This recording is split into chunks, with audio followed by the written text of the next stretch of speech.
parents were pretty strict, like they were super loving and they did the best that they could. मेरे माता पिता काफ़ी strict थे, लेकिन वे मुझसे बहुत प्यार भी करते थे और मेरे साथ उन्होंने सब कुछ अच्छा ही किया। लेकिन मुझे महसूस होने लगा जैसे वे मेरे ऊपर नियमों को थोप रहे हैं और मेरी खुशियों को छीनने की कोशिश कर रहे हैं। और अब मैं ये मानने लगी कि शायद परमेश्वर भी ऐसे ही होंगे। सो मैंने निर्णय लिया कि मैं अपनी ज़िंदगी अब से अपने तरीके से जीऊँगी और मेरी मृत्यु के समय परमेश्वर से समझौता कर लूँगी और मैं वो ज़िंदगी जीने लगी जिसका वादा दुनिया ने मुझसे किया था, खुशी और संतुष्टि, जो मैं जी रही थी। मैंने काफ़ी पैसे कमाए, पार्टियों में बहुत सारे पैसे खर्च किए और मुझे इन सब के बाद रियलाइज़ हुआ कि मैं इन सब से संतुष्ट नहीं हूँ। फिर मैं अपने भाई के पास चली गई, जहाँ मेरे बड़े भाई और उसकी पत्नी ने परमेश्वर के प्रेम के साथ मेरा पीछा करना शुरू कर दिया। सो मैंने उनसे पूछा कि क्यों यीशु को क्रूस पर मरना पड़ा। फिर मुझे एहसास हुआ कि यीशु मेरे लिए मारा गया और उसी क्षण मैंने कहा, प्रभु, मेरा जीवन आपका है, आप इसका इस्तेमाल कीजिए। मेरी कहानी शुरू होती है जब मैं मात्र 2 सप्ताह की थी। मेरे माता पिता अलग हो गए क्योंकि मेरी माँ एक माँ बनने के लिए कैपेबल नहीं थी। सो मेरे पिता ने अपने दोनों बच्चों यानी मेरे बड़े भाई और मेरी कस्टडी ले ली और बाद में मेरे भाई की किंडरगार्टन टीचर से उसने दूसरी शादी कर ली। जो आज मेरी माँ है, वो यीशु को जानती है, वो उससे प्रेम करती है और वही थी जिसने मेरे पिता को सुसमाचार दी और वो भी बचाया गया। सो हम एक अच्छे क्रिश्चियन परिवार में पले बढ़े और हमेशा हमें ये शिक्षा दिया गया कि यीशु हमसे प्रेम करते हैं और उसने हमारे लिए अपनी जान दी। लेकिन मुझे इन सब के बारे में कोई फर्क नहीं पड़ा। हम हर रविवार चर्च जाते थे और मेरी पढ़ाई भी एक क्रिश्चियन स्कूल में ही हुई। लेकिन जैसे मैंने पहले कहा, इन सब का मेरे जीवन में कोई मतलब नहीं था। और जब मैं 8वीं क्लास में थी, मेरी एक सहेली थी जो थोड़ी बिगड़ी हुई थी, लेकिन मैं उससे काफ़ी प्रभावित थी और मैं भी उसी की तरह बनना चाहती थी। मुझे याद है एक दिन उसने मुझसे कहा कि क्या सचमुच परमेश्वर अच्छे हैं? क्योंकि जहाँ तक मैं देखती हूँ कि तुम्हारे माँ बाप भी इतने अच्छे नहीं हैं और ना ही तुम्हारा जीवन। और यह पहली बार था जब मेरे जीवन में मेरे दिल में संदेह पैदा हुआ। मेरे माता पिता को लेकर मुझे लगने लगा कि वे मेरे जीवन पर नियमों को थोप रहे हैं और मेरी आज़ादी छीन रहे हैं और मुझे लगने लगा कि शायद परमेश्वर भी ऐसे ही होंगे।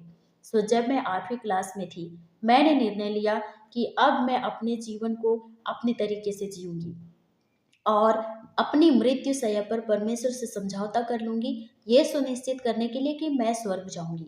इस प्रकार मैंने अपने माता-पिता के खिलाफ विद्रोह करना शुरू कर दिया। मैं 2 अलग-अलग जीवन जी रही थी। मैं घर पर अलग तरीके से रहती थी और मेरे दोस्तों के साथ अलग तरीके से। मुझे लगता था कि मैं परफेक्ट नहीं हूँ, सो मैं वो हर चीज़ करना चाहती थी जिससे लोग मुझे स्वीकार करें और इस चाहत ने मुझे गलत दिशा में ले गया। मेरा प्रयास उन सभी चीज़ों को करना था जो मुझे नहीं करना चाहिए था। मैंने सिगरेट पीना, शराब पीना शुरू कर दिया और जब मैं हाई स्कूल में थी, मुझे ड्रग के बारे में परिचित कराया गया और इसके बाद मैंने ड्रग्स लेना शुरू कर दिया और उन दिनों मेरे माता-पिता से मेरा व्यवहार अच्छा नहीं था। उन्होंने वास्तव में मुझे कभी नहीं बताया कि मैं कुछ चीज़ें क्यों नहीं कर सकती थी या कुछ चीज़ें मुझे क्यों नहीं करनी चाहिए। उन्होंने बस इतना कहा कि ऐसा मत करो क्योंकि हमने तुम्हें मना किया है। उन दिनों घर में शांति बिल्कुल नहीं थी। जब हम चर्च जाते थे, हम दिखाने की कोशिश करते थे कि हम बहुत खुश हैं, लेकिन वास्तव में ऐसा नहीं था। मुझे लगता था कि मेरे माता-पिता मुझे नहीं समझते और ना ही कभी वे समझेंगे और मैं अपने माता-पिता को अनादर करने लगी। उनके प्रति काफ़ी रिबेलियस हो गई और इस वजह से जब मैं 18 साल की हुई, मेरे परिवार ने मुझे घर से बाहर कर दिया। एक दिन मैं घर आई, तब मैंने अपने सारे सामान एक कूड़ेदान में देखा और सामने का दरवाज़ा भी बंद था और जो चाबी मेरे पास थी वो भी काम नहीं कर रही थी।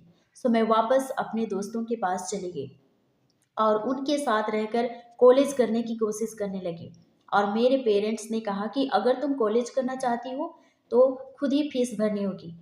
सो मुझे खुद के लिए काम करने की ज़रूरत थी और अभी भी ड्रग्स मैं ले रही थी, लेकिन कड़ी मेहनत करके मैंने कॉलेज कंप्लीट कर ली।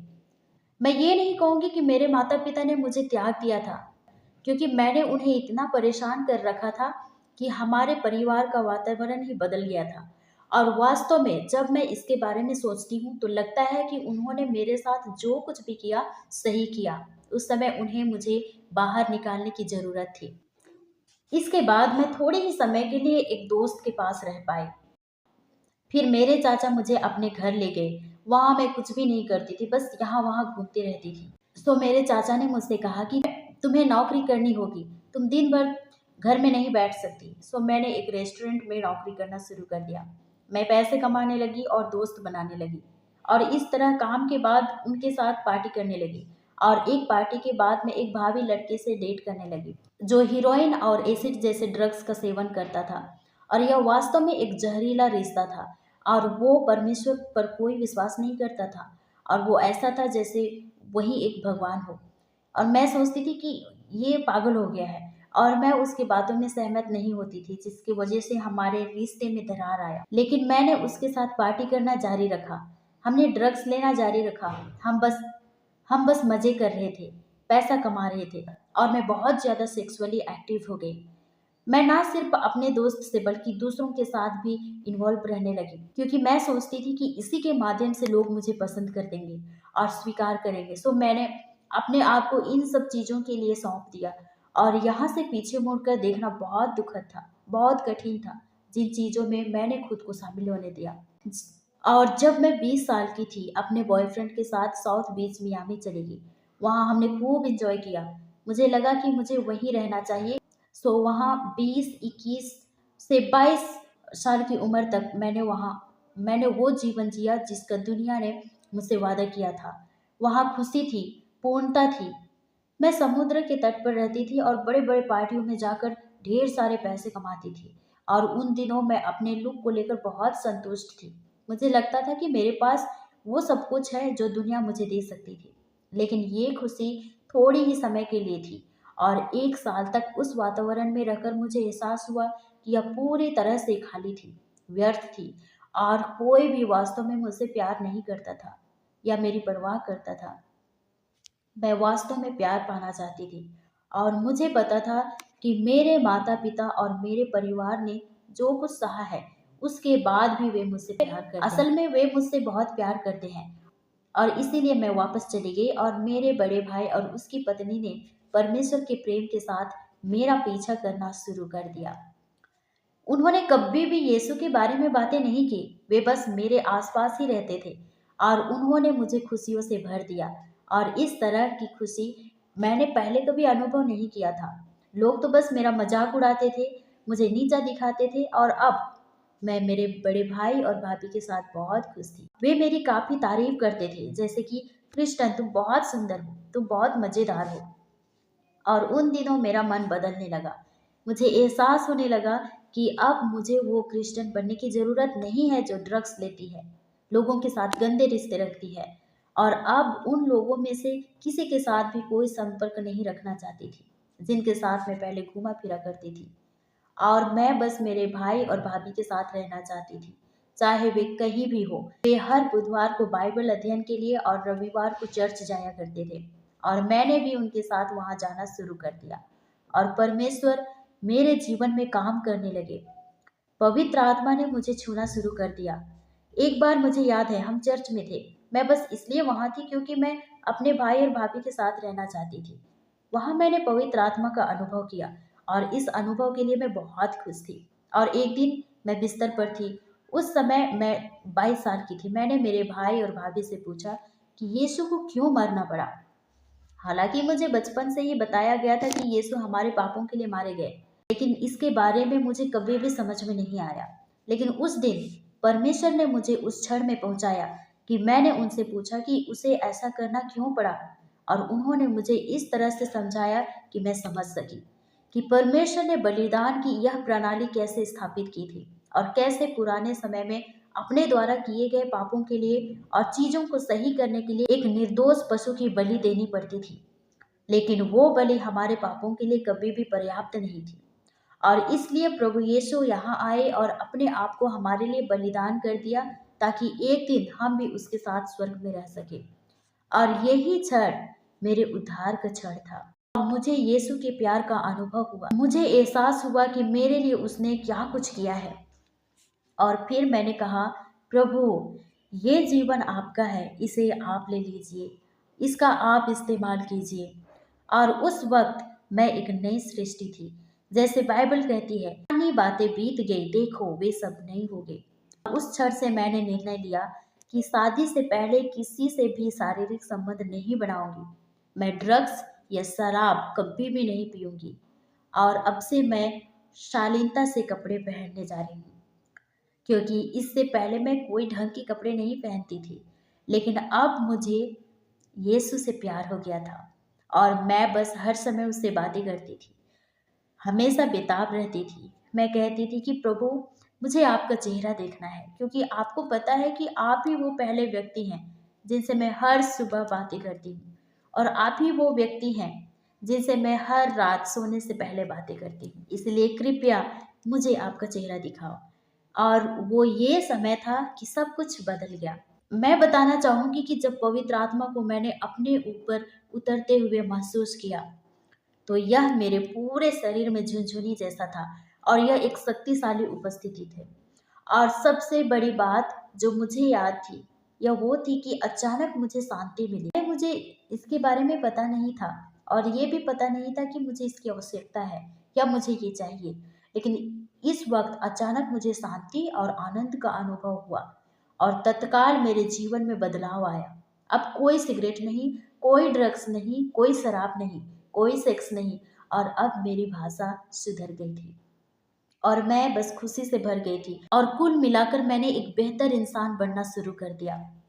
उन दिनों मैं एक रेस्टोरेंट में काम करती थी और रविवार को छुट्टी करती थी, क्योंकि उस दिन मुझे चर्च जाना होता था। मुझे याद है, मेरे जीवन में बस खुशी ही खुशी थी, और पहली बार मुझे एहसास हुआ कि मैंने पुरानी चीजें छोड़ दी। परमेश्वर मेरे सुकून को छीनने की कोशिश नहीं कर रहे थे, वह तो मुझे उस विनाश और नुकसान से बचाने की कोशिश कर रहे थे। और हाँ, मैं एक बात बताना भूल गई थी। जब मैं खोई हुई थी, तब प्यार और स्वीकृति पाने के लिए मैंने बहुत कुछ किया, इसके वजह से मुझे अपने शरीर से नफरत थी, और मैं ढेर सारा मेकअप करती थी, और मुझे खाने का भी विकार हो गया था। और प्रभु यीशु को ग्रहण करने के बाद मैंने सभी नशीले चीज़ों और शराब का सेवन करना छोड़ दिया, और मुझे अपने पुराने फ्रेंड्स को अलविदा कहना पड़ा। मैंने उनमें से हर एक को संपर्क किया और बताया कि मैंने एक नया रास्ता अपना लिया है। लेकिन कुछ दिनों बाद फिर से खाने का विकार व्यवहार मेरे अंदर वापस आ गया, और मैं अपने आप से बहुत शर्मिंदा थी। मुझे पता था कि मुझे इससे बाहर आना है, लेकिन गुप्त तरीके से मैंने इसे सालों तक जारी रखा। लेकिन कुछ सालों बाद एक ऐसी जगह पर पहुंच पाई जब मैंने अपना जीवन संपूर्ण रूप से मसीह को दे दिया। एक दिन मैंने चर्च में एक नोट लिखा कि मुझे भोजन संबंधी विकार है और मुझे मदद की जरूरत है। जब पास्टर ने इस नोट को पढ़ा, उसने मुझे एक ऐसे व्यक्ति से संपर्क कराया जिसका इतिहास भी उसी तरह का था, और मैं उनसे मिली, और उसने परमेश्वर के वचनों के माध्यम से मेरी मदद की, और लगभग 8 सप्ताह की छोटी अवधि में मुझे इस लत से पूरी तरह से मुक्ति मिल गई, जो मुझे इतने सालों से थी। और इसके बाद मैं चाहती थी कि हर कोई प्रभु यीशु मसीह को जाने। सो मैं जहाँ काम करती थी, वहाँ सभी के साथ सुसमाचार बांटने लगी।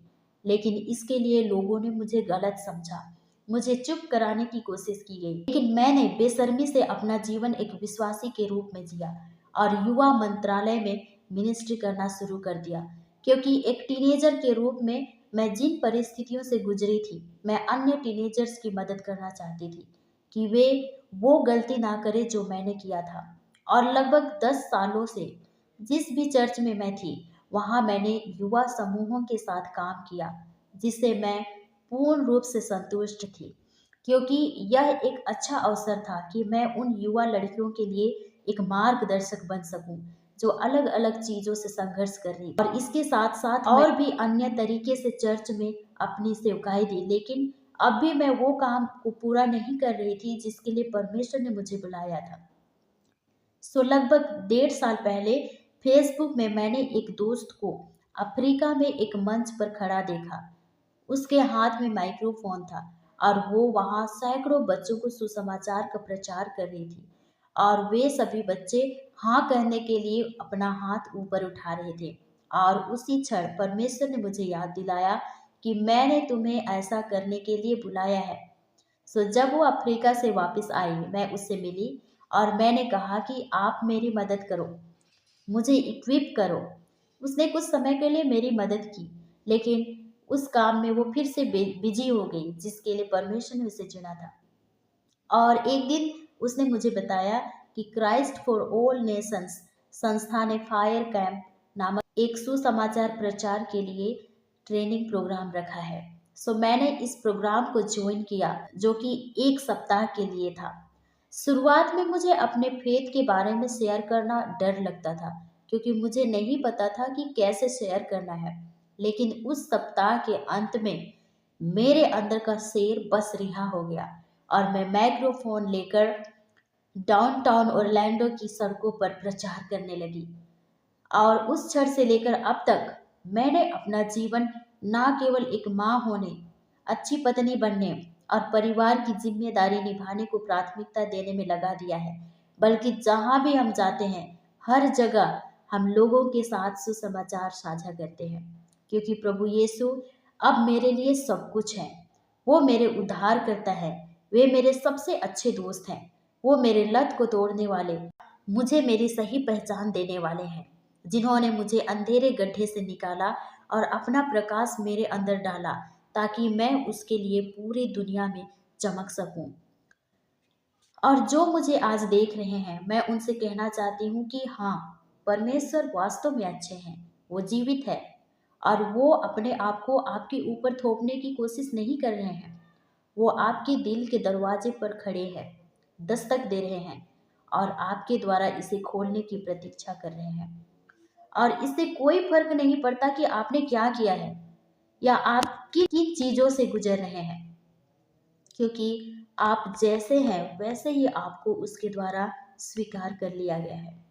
आप बस उसे ये कह सकते हैं कि मेरी नहीं बल्कि आपकी इच्छा पूरी हो, और वो आपको एक शक्तिशाली तरीके से इस्तेमाल करेगा जब आप उसके प्रति संपूर्ण रूप से आज्ञाकारी बनेंगे। और आखिरी बात मैं बोलना चाहती हूँ कि आप उस पर हर चीज़ के लिए भरोसा कर सकते हैं। वो एक अच्छे पिता हैं और आप उसकी खातिर सब कुछ त्याग कर सकते हैं और उस पर भरोसा कर सकते हैं, क्योंकि उसके पास जो कुछ भी है वो उन चीज़ों से कहीं बेहतर है। And ask God, God, what is it that you want me to do? Use me to the full. My life is yours. I lay down my will, not my will, but yours be done. And He will show you and begin to take those steps. He will use you in a mighty way if you are just obedient to whatever He's asking you to do.